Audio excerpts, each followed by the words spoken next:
అందరూ ఎదురు చూస్తున్న ప్రో కబడ్డీ లీగ్ 2025 రానే వచ్చేసింది. కానీ ఈ లీగ్ ఆక్షన్లో చాలా అవతోకలయ్యాయి. మెయిన్ ప్లేయర్స్ని అంతా వదిలేశారు, నార్మల్ ప్లేయర్స్ని అంతా రిటైన్ చేసుకున్నారు. అందులోనూ ముఖ్యంగా చూసుకుంటే తెలుగు టైటాన్స్ టీం.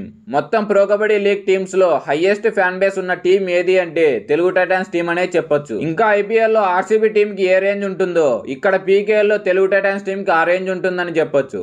కానీ ఆర్సీబీ ఫేమ్ కావడానికి అక్కడ విరాట్ కోహ్లీ కారణమైతే ఇక్కడ the most stardom kabaddi player Pawan Sehrawat దీనికి కారణం. కానీ మొన్న జరిగిన ఆక్షన్ లో తెలుగు టైటాన్స్ టీం నుంచి పవన్ షెరావత్ ని పూర్తిగా తొలగించేశారు. అసలు దీని వెనక వారి ఉద్దేశం ఏంటో ఎవ్వరికీ అర్థం కాలేదు. షెరావత్ ఫ్యాన్స్ ని మాత్రం చాలా హర్ట్ చేశారు టైటాన్స్ టీం సీఈఓ. కానీ దీని వెనుకున్న మెయిన్ రీజన్ ఏంటో కొన్ని రోజుల క్రితం జరిగిన ఒక ఇంటర్వ్యూలో Telugu Titans team CEO reveal చేశారు. అందులో ఫస్ట్ పాయింట్ ఏంటంటే పవన్ షెరావత్ ని లాస్ట్ టైం 1.72 crores ఇచ్చి టీంలోకి రిటైన్ చేసుకున్నారు. కానీ వారికి ఈ లీగ్ లో మాత్రం అది చాలా ఎక్కువ అమౌంట్ అనిపించింది అన్నారు.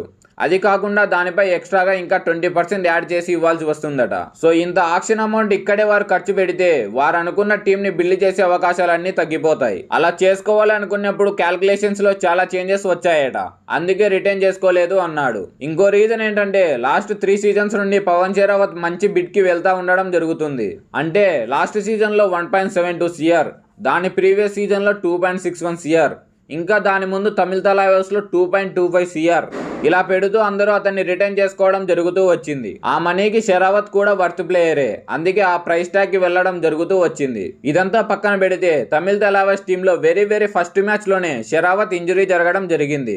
ఫస్ట్ మ్యాచ్ ఫస్ట్ రేట్లోనే ఇంజరీ అయ్యాడు. అట్ ది సేమ్ టైం మన సీజన్ 10లో కూడా షెరావత్ ఇంజరీ జరగడం జరిగింది. ఇంకా లాస్ట్ సీజన్లో కూడా ఆయన ఇంజరీ అయ్యి ఆల్మోస్ట్ 11 matchesకి రాకుండా ఉండడం జరిగింది.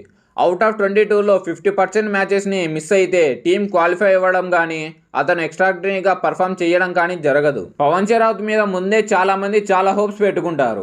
ఆయన కనుక నిలబడితే ఇక మ్యాచ్ మందే గెలుస్తామన్న ధీమాతో ఉంటారు. కానీ గమనిస్తే పవన్ షెరావత్ ఆప్షన్స్ లో కూడా టీం చాలా అంటే చాలా బాగా పర్ఫామ్ చేసింది. ఇక్కడ వాళ్ళకి షెరావత్ లేకుండా కూడా టీం బాగా పర్ఫామ్ చేస్తుంది, ఎలా అయినా గెలుస్తుందనే నమ్మకం వచ్చిందట. ఇది కూడా అతన్ని రిటైన్ చేసుకోకపోవడానికి ఒక కారణం. ఇంకా టీం వాళ్ళు చాలా లీగ్స్ ను చూడడానికి వెళ్తారు. ఎందుకంటే వాళ్ళు ఎవరినైతే రిటైన్ చేసుకోవాలి అనుకుంటున్నారో వాళ్ళ పర్ఫార్మెన్స్ ని అబ్జర్వ్ చేయడానికి వెళ్తారు. సీనియర్ నేషనల్ కబడ్డీ ఈసారి కథక్లో జరిగింది కదా, అలా వాళ్ళు అక్కడికి వెళ్ళినప్పుడు షెరావత్ ఓన్లీ డిఫెన్స్ మీద మాత్రమే ఫోకస్ చేస్తున్నాడట. రైడ్ కి మాత్రం చాలా తక్కువగా వెళ్తున్నాడట. దానికంటూ చాలా రీజన్స్ ఉండొచ్చు. ఎందుకంటే ఇంకా షెరావత్ కి ఇంజరీ ఉండొచ్చు, ఉండకపోవచ్చు, లేకపోతే మళ్ళీ ఇంజరీ అవుతుందేమో అని భయపడుతున్నాడని కూడా అనుకోవచ్చు. టైటాన్స్ టీం సీఈఓకి అయితే షెరావత్ రేటింగ్ పర్ఫార్మెన్స్ అయితే తగ్గింది అనిపించిందట. అందుకే ఇది కూడా ఒక రీజన్ అట తనని రిటైన్ చేసుకోకపోవడానికి. సో మెయిన్ గా బుల్లెట్ పాయింట్స్ చూసుకుంటే ఫస్ట్ అంత అమౌంట్ తనకి పెట్టడం వ్యాలిడ్ అనిపించలేదు వాళ్ళకి. నెక్స్ట్ తన పర్ఫార్మెన్స్, ఇంకా ఇంజరీ వల్ల చాలా మ్యాచెస్కి రాకపోవడం.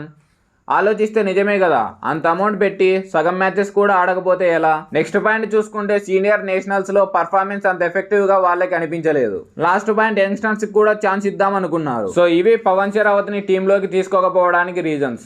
ఇంతవరకు ఈ వీడియో చూసారంటే మీకు ఈ వీడియో నచ్చిందని నేను అనుకుంటున్నాను.